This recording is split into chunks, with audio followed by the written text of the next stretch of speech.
Hi, everybody, and welcome to the Odlo Be Aware of What You Wear Sustainability webinar.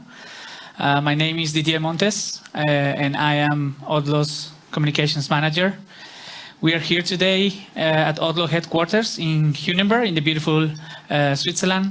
And for the next 60 minutes, we will have one goal, and it's to help all outdoor enthusiasts to enjoy nature more responsibly.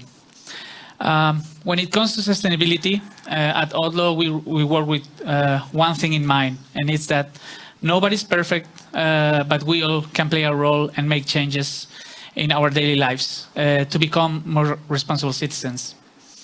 We believe that sustainability is a common goal and it's a shared responsibility. We all can reduce our impact on the planet, and there are many ways to do it. At Odlo, we are working to become a more sustainable brand year after year. One example is our goal to use 100% natural and sustainable materials by 2030. But we believe this is not enough. We want to encourage you to join us and protect our planet proactively, to stand out for what's right. And we are lucky enough to have here the right persons to help us along the way. So for a year now, Odlo has partnered with Protect Our Winter Switzerland, and this has been a game changer for us. They are helping us improve and be an active part of the outdoor community, especially at a sustainable level. And today we have with us Nicholas Borstein. He is the head of Odlo. For Protect Our Winters Switzerland. Welcome, Nicholas. Also, we have an exceptional roster of committed athletes that share our commitment with the environment. One of them is here with us. She is Ursina Badilati. She is a long-term Odlo partner and a former Swiss ski cross-country athlete, and now is a yoga instructor. So thank you for being here. Thank you. Ursina. And finally, our staff. They work tirelessly to make Odlo a more responsible brand year after year at a product, environmental, and social level. Daniel Mulvey is Odlo Supply Chain Manager Director, and his team is pushing every day to help Odlo increase our sustainability efforts while maintaining our high quality standards. So thank you very much, Daniel, for being here. And without further ado, I will give the floor to Nicholas, and he will share with you POW Switzerland's vision towards sustainability and some tips to help you reduce your impact while enjoying our beloved nature. Thank you, Didier. Thank you very much for having us here, and also thank you, Ursina and Daniel, for being here with us. I hope I'm going to be able to show you something that you haven't considered yet when you go to the mountains, or just to give you some valuable insight into how we enjoy the mountains more responsibly. Protect Our Winters, for those who don't know us, we're a crew, we're a network of brands, of athletes, and what we want to do, we want to help you, the outdoor people, to protect the places and lifestyles you love from climate change. It's a very simple mission. You love going to the mountains, so I think it's in your utmost interest to do something to protect those. As I just said before, we're a network, a community of outdoor lovers, of people who love to go skiing, snowboarding, cross-country skiing, whatever it might be. We have around 25 professional athletes that support our cause. We also work together with mountain guides, creatives, scientists, and obviously brands like Odlo, who we are sharing the floor with today. I want to give you a few insights into the climate problem, the climate crisis, as it's now become known, without making you, depressed or anxious. There's a lot of talk about climate anxiety, and I think it's not our approach. Our approach at Protect Our Winters is to really give you tools and instruments so that you feel empowered to do something about it. But let's start with a very, very obvious equation. namely that we are part of the problem and we are part of the solution. I think we all know it. Sometimes we just don't really know what to do about it. So for those who are looking at this slide, as you can see, a big portion of how we impact the climate is, or let's say a big portion of greenhouse gases that go into our atmosphere are from farming. So we need to eat veggies, we need to eat meat, we drink milk, etc., etc. So that's almost around 15% of the world's greenhouse gases. If you look at those slides, you will see more interesting facts, namely that farming, so the rest, not only just animals, so the rest of the farming has a huge impact. But then obviously, and especially in Switzerland, mobility to the very far right, you see a little car, and heating, you see the little house, are actually the two main factors in Switzerland.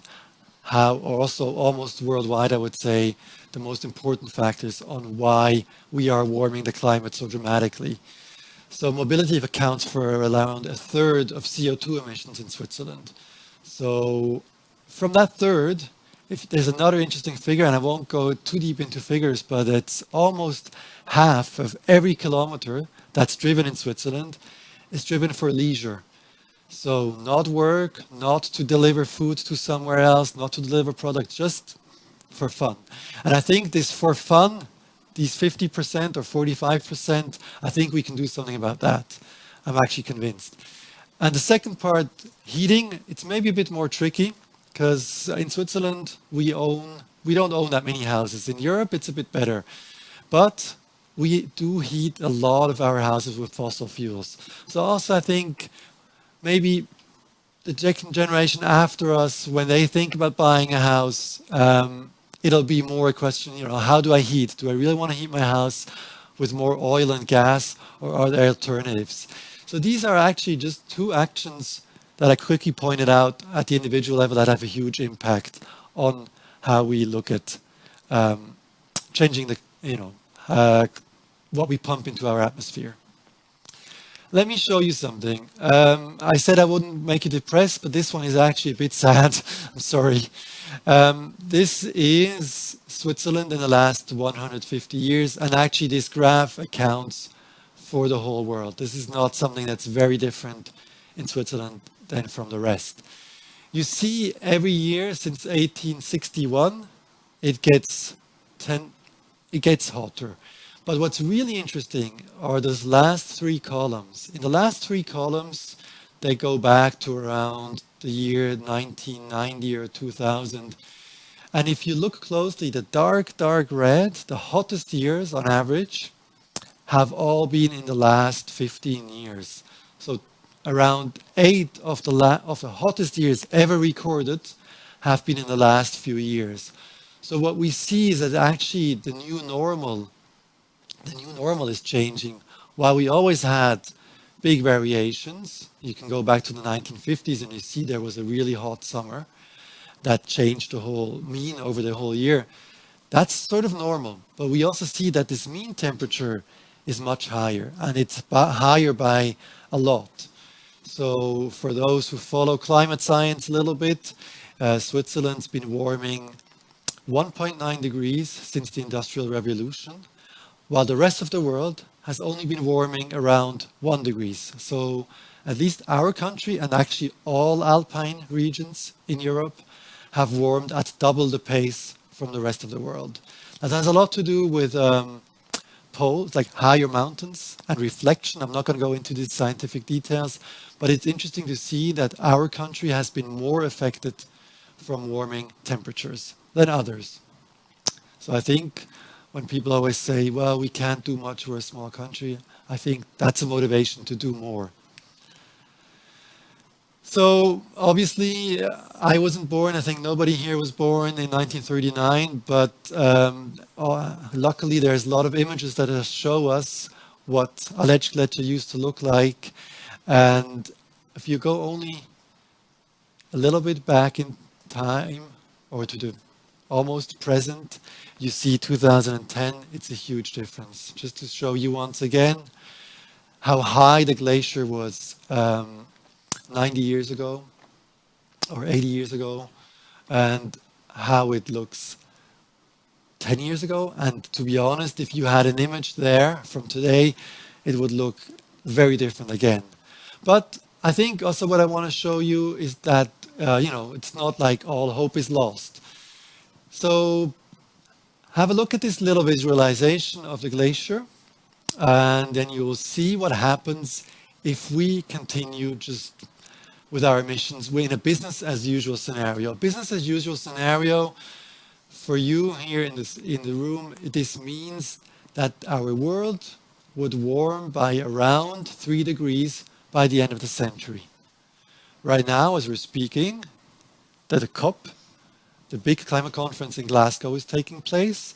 And I'm not sure if you followed. If you followed, you can see that right now the country's pledges will ensure that our world only warms by around 2 to 2.4 degrees. But we believe that more efforts are needed. We should actually go down to a 1.5 degree warming scenario. And if you look at this second visualization, I think it's very interesting to see that glaciers, at least here, the Big Glacier, would retreat much, much less.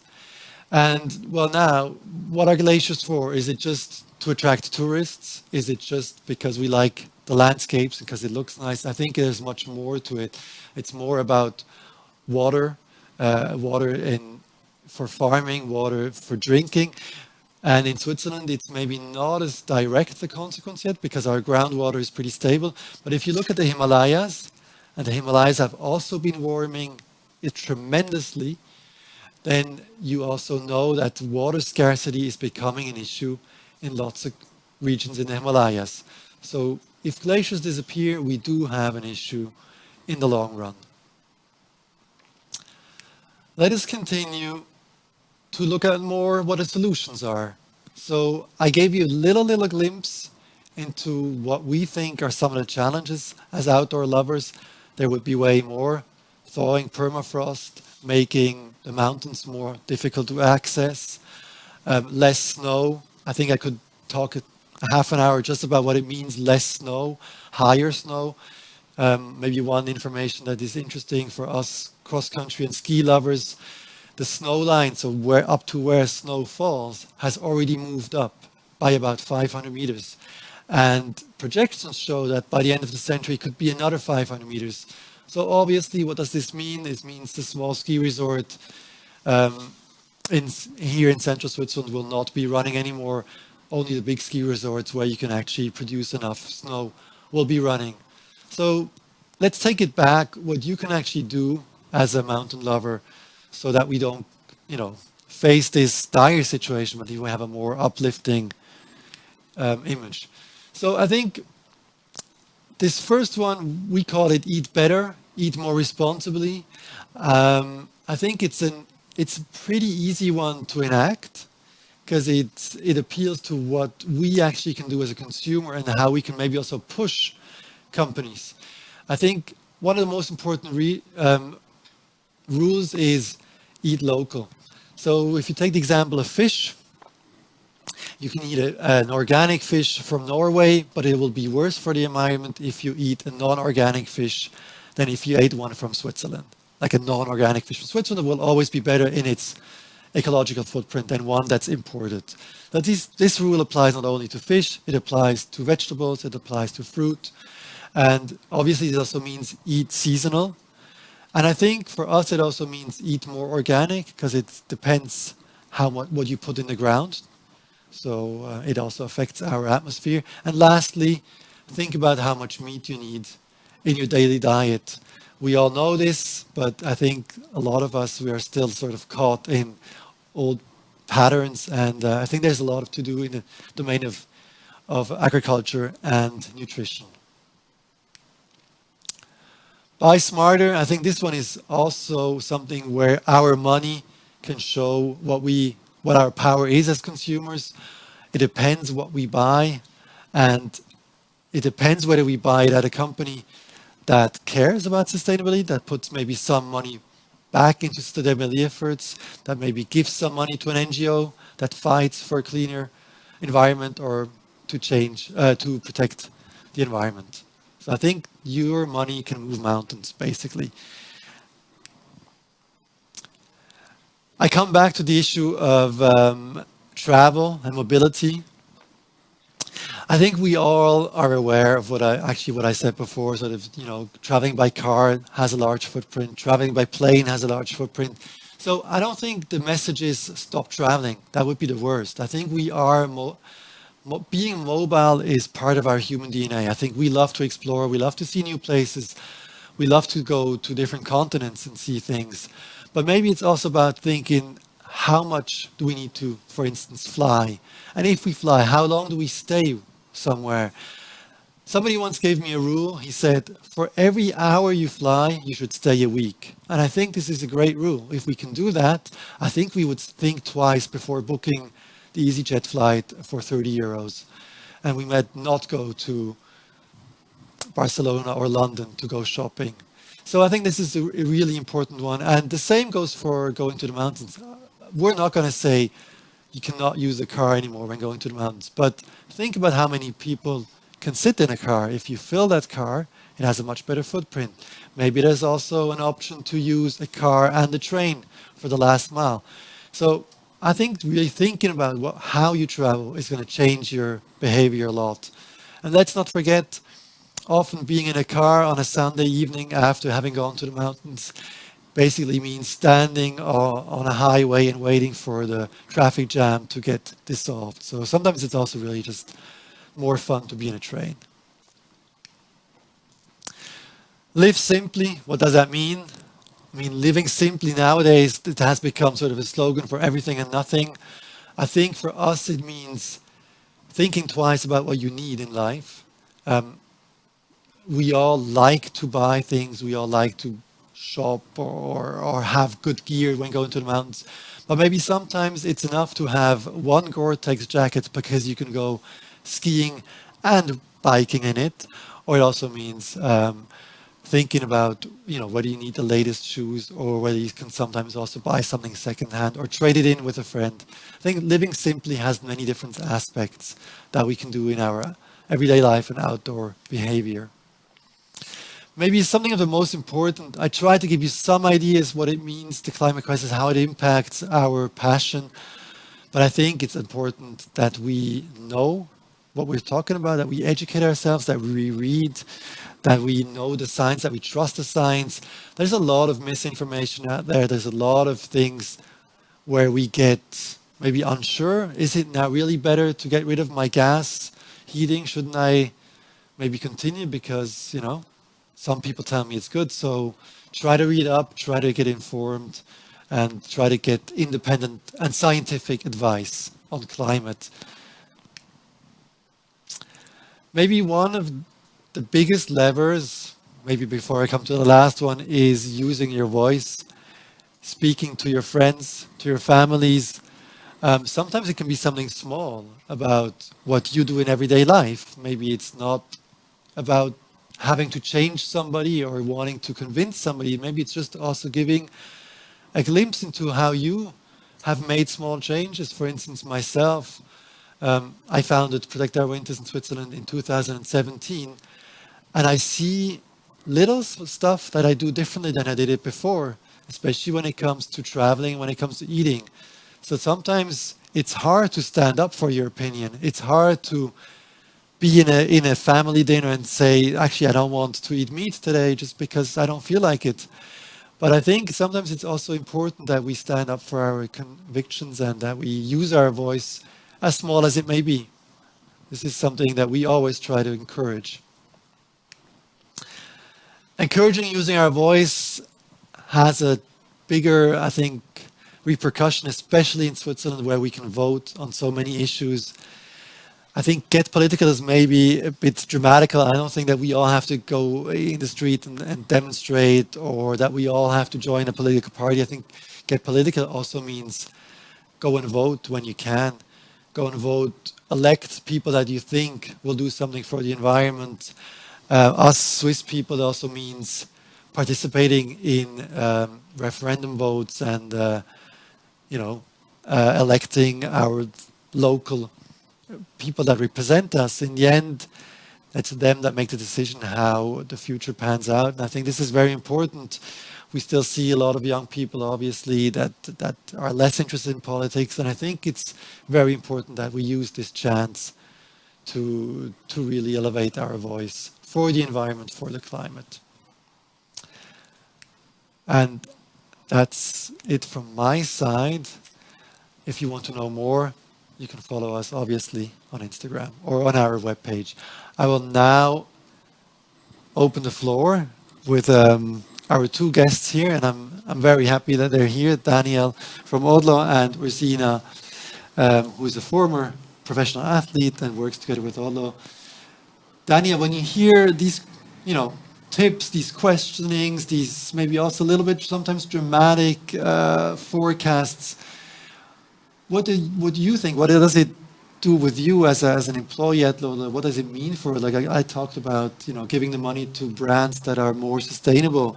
Yeah. What does that mean for Odlo?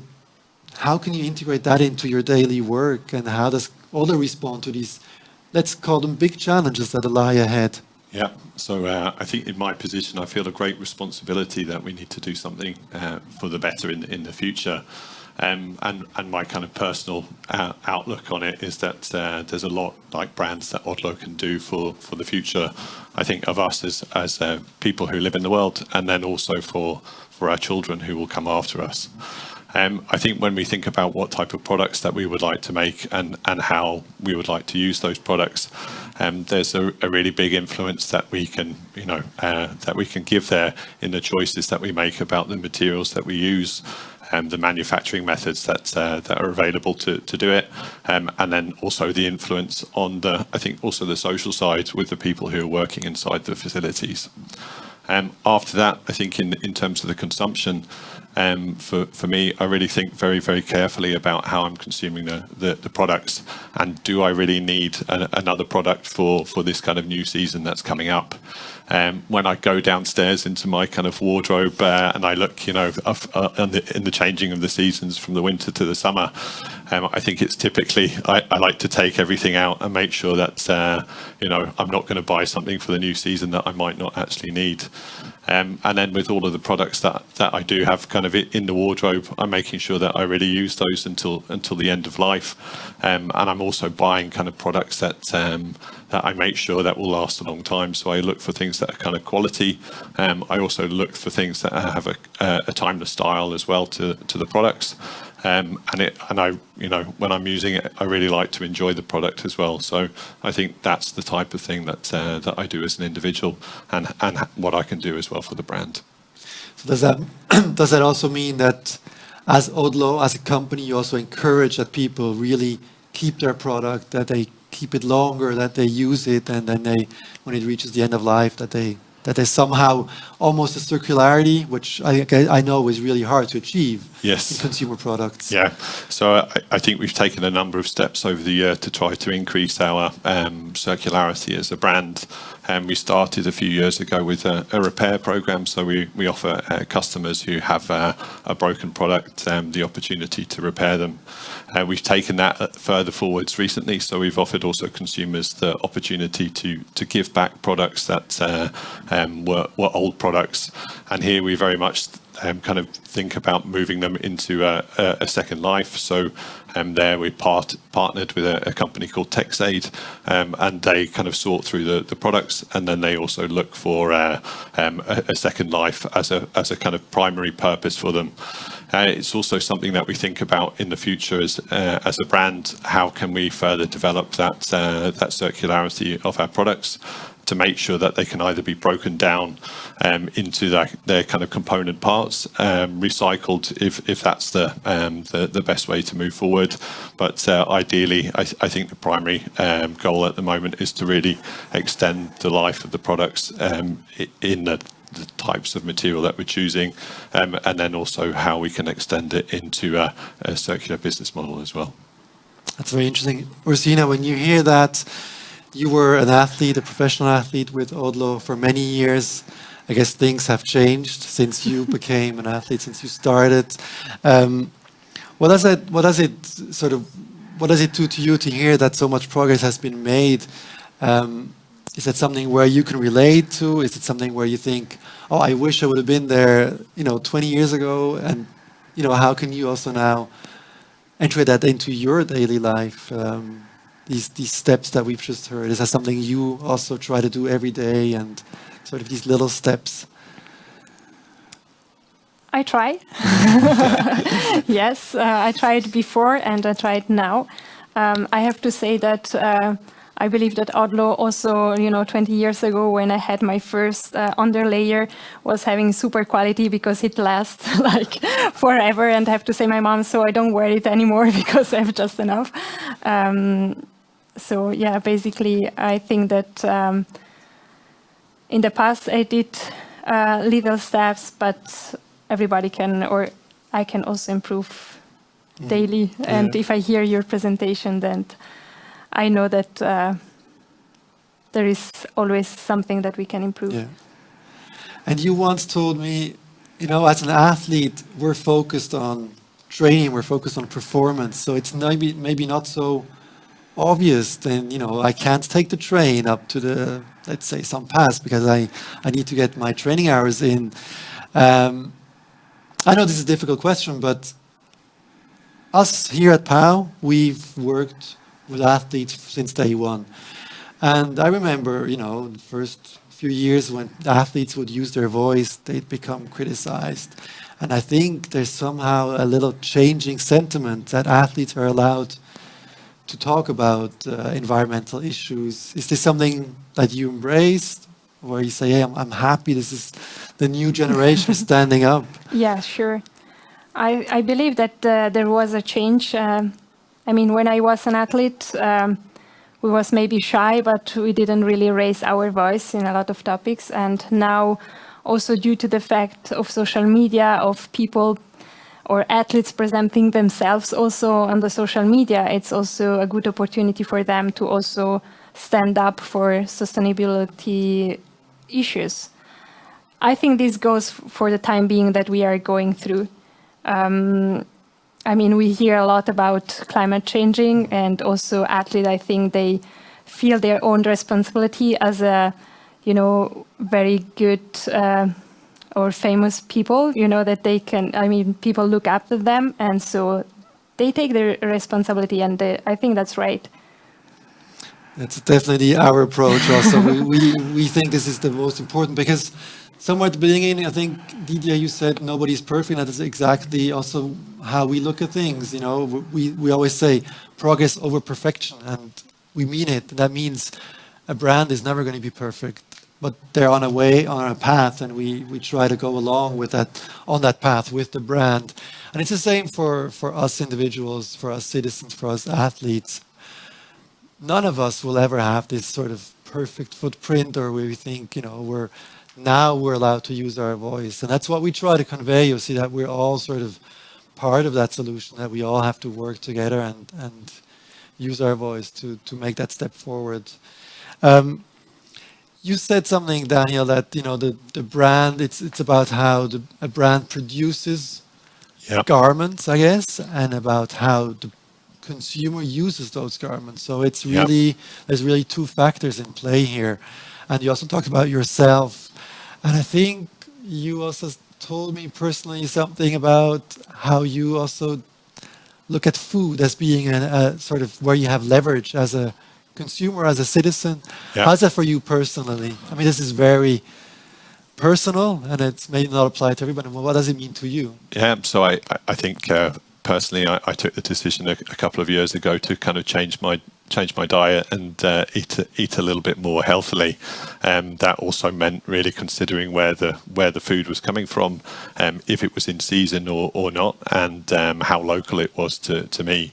I also looked at the kind of major factors as well that are giving a kind of a bigger carbon footprint in my diet, and I found out that it was kind of dairy products and also some meat products that were the biggest drivers, and I've kind of cut those down and cut some of the things out as well, and I think that's one of the changes that I've made.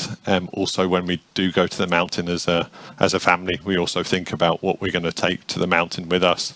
And I think last year, was a great example that many places in the mountains were not open, but we were able to prepare something kind of healthy at home and take that into the mountains with us and enjoy, a moment of peace up in the mountains with some great soup or some great sandwiches with a great view as well. So yeah, I think these little things that we can all do.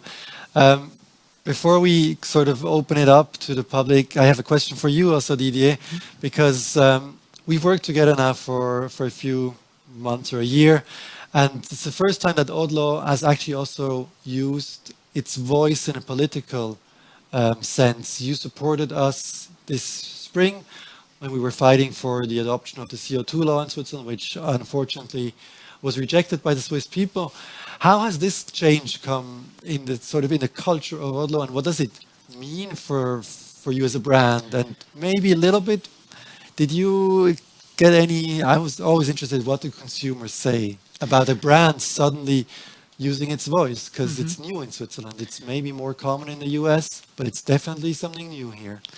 Yeah, you're right. I think I remember when we first brought up this project to our managers.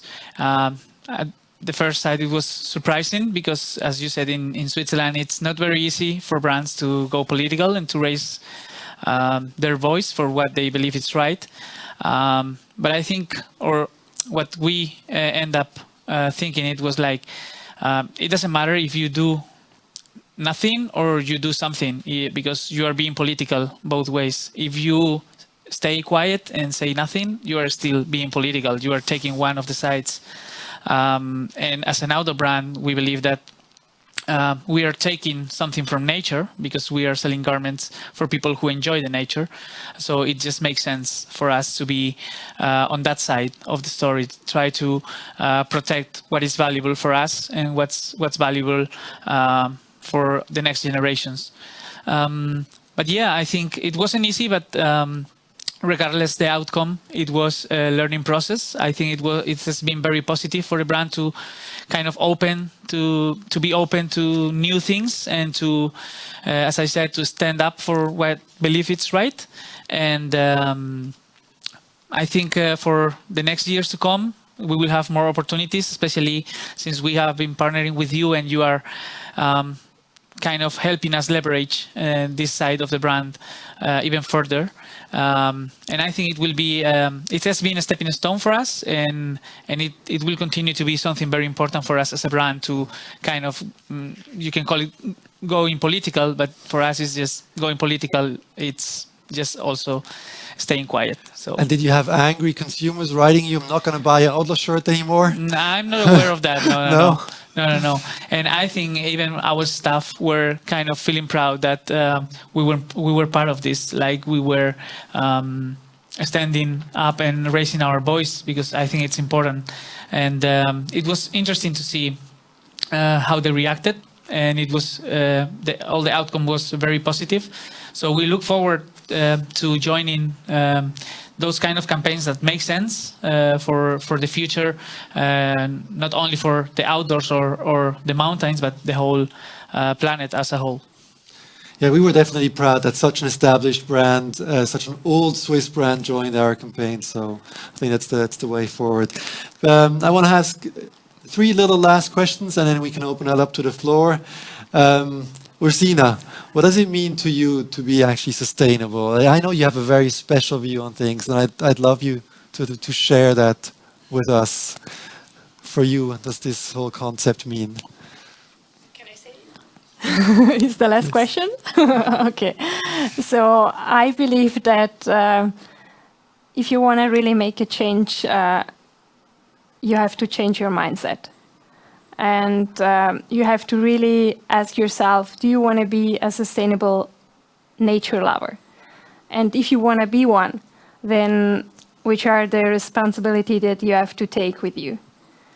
Because if the answer will be no, or maybe you think about, yeah, I could be one, But after, the first time you travel to the mountains with the train, and then you see that you have maybe half an hour longer, and going by car, it will be more comfortable, then the second time you will not do it. So it's really about how do you want to live and how do you want to be, and about your internal values. And I think if you want to make a change, you have to make a change really about your identity and who you want to really be. So basically that's it. That's a super interesting concept. I think this is great because it really means focusing on those values and also being able to adapt. And I think, or adapting your lifestyle and your, Yes. what you call your mindset. Yeah. I think that's super important. Yeah. Ha- Yeah, ha- yeah. Yeah. Yeah, I think there also, families and parents can really make the change if they bring their old children, this really sane value. And I think that in Switzerland we can have these sane values because, we can go by bicycle, also to go shopping, or the little step. But it's It's giving the grain to the next generation Yeah. a little bit. How do you relate to this, Daniel? For you, when you sort of said it, but Yeah, no, I think for me, the kind of travel by public transport has been a really kind of big eye opener for me. As the usual taxi service of the family, it's not fun to sit on a Sunday evening in a traffic jam. It's much nicer to be on a train with a book or enjoying some time with the family. So that's how I reflect on it. But I think it's absolutely true what that you say has to come kind of from within, and it has to be a change in the mindset about how you would like to live your life and how you would like to consume as well. Yeah. I give you the floor. So, yeah, thank you. I think it's been a very inspiring conversation. I think, or I believe that now we have a clear vision that we all can change our lifestyle. We all can make small changes to have a smaller footprint. And before I open the floor to questions, since I'm here, I will be the first one shooting. And I find interesting one thing that you said about circularity, and from the outside, the consumer might think this is something that it's easy to implement, that it takes almost no effort, but when you see it from within, you see that there are a lot of challenges for brands. So I would like to ask you, how do you see the outdoor industry to face challenges in the future? How can they overcome them? Yeah, so I think one thing to maybe to start with is just that our understanding of what's important or how we can make the kind of biggest impact is always changing. I think if I look back, 5 years ago, and we talked about circularity. Circularity seemed like a dream in the sky, and at that point we were very much talking about recycling. How we can recycle the products. I think as we've kind of, time's passed, technology has changed, and we've kind of discovered that, okay, maybe recycling is not the best thing to do.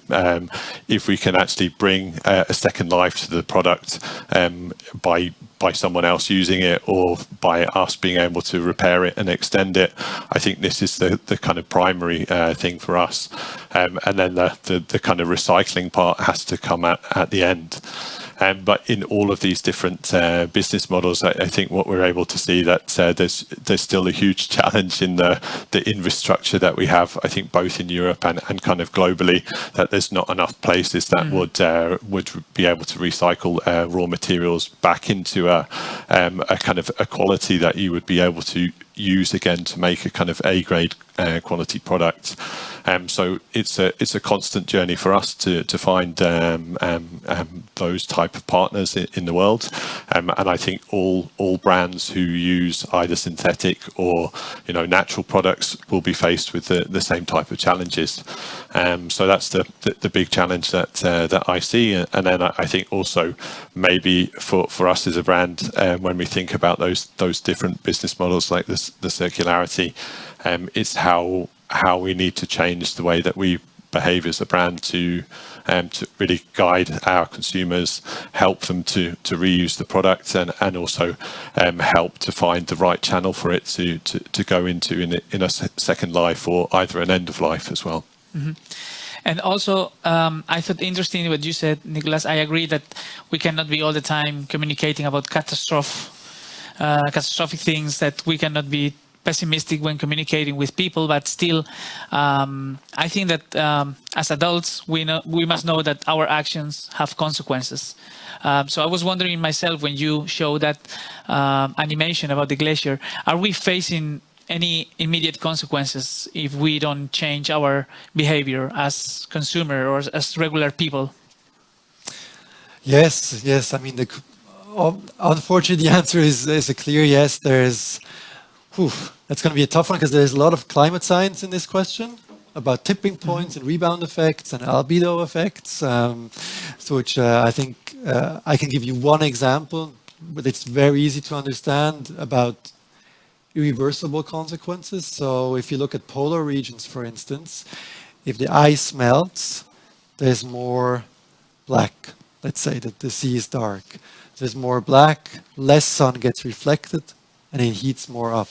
So the water gets warmer, which adds even more to warmer air. So by climate change, that's what we call this albedo effects. And there's tipping points also. So where things happen that you cannot reverse anymore. If you look at glaciers, I think that's something which is more relatable to us than maybe the polar regions. If you look at glaciers, we know that lots of glaciers are lost. If you followed maybe 2018, there was the Pizzol Glacier, which was given up, sort of. In a scientific sense, it was not called a glacier anymore. That's near St. Gallen. And there's another glacier this year in Ticino, which was also declared not a glacier anymore. And this is going to happen much more often. This is become a regular event. So we know that by the end of the century, most glaciers in Switzerland are going to be lost. You saw the visualization that we can save some parts of it. So that's the question, I think. It's maybe now, how much of the damage can we avoid? And maybe a last little input, I mean, we don't even have to look to glaciers. I mean, we only have to look towards last summer, how rainy and cold and extreme it was. I mean, we had Germany flooding, we had floods here in Switzerland that were tremendous. And that's what climatologists have been telling us for years and years. Extreme weather events they're going to occur more often. I think this is something we have to keep in mind when people always say, well, but yes, it also, rained a lot in 1950. And I think I don't think that's the correct answer. I think we really have to look at these events as something that's really happening more and more. And they cost money. And I always say, as long as the government, some sort of abstract reinsurance company pays for these damages, we're not going to really maybe feel that. If we now, that's very hypothetical, let's put it this way, it's not going to happen. If we had to pay for this road that was destroyed by flooding, if we would hurt our own, it would hurt our money, our wallet, maybe we would think twice about what these floods mean. So I think it's tangible, but it takes time so that we also want to do something about it. Cool. And just one final question to you, Sina. You mentioned before how new generations are changing the way for new generations of professional athletes are changing their mindset towards sustainability. I would like to know if you could kind of explain us how personally have seen this change during the last year since you started competing many years ago, and now you are a former athlete but still in contact with professional athletes. How this change has been made during these last years? One thing is, of sure, the awareness about what they eat. And the second thing I would say also the awareness about how they move. We have some athletes who are driving electric cars. And I think these maybe are the most, important step. We know, on the other hand, that athletes have to, it's kind of a their job, and sometimes they are not so sustainable. I mean, they drive, they go by the airplanes, and they're, if they have to do a training, then they do it the more comfortable way to not get cold, to not get ill or whatever, after the training, and then maybe using the cars. But I believe that, the awareness is here and the willingness to make little changes. Even though I would say that it will be good also to, not go only on the athlete level, but also to make more aware the federations or the regional, the club, in order to be able to make bigger steps in this sense. Yeah. Okay, thank you. So, let's open the floor if anyone has any question about what you just talked about.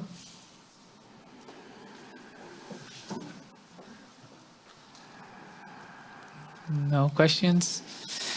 Okay, so we'll just wrap it up here. I think this has been a very inspiring webinar where we have found many tips from Nicolas to kind of being aware that we all can make changes, that we all in some way are responsible of the situation, and we should face that consequences and make some changes in our lives. Also from Ursina's side to explain us how a former professional athlete sees the situation and how athletes can play a fundamental role as role models for many people.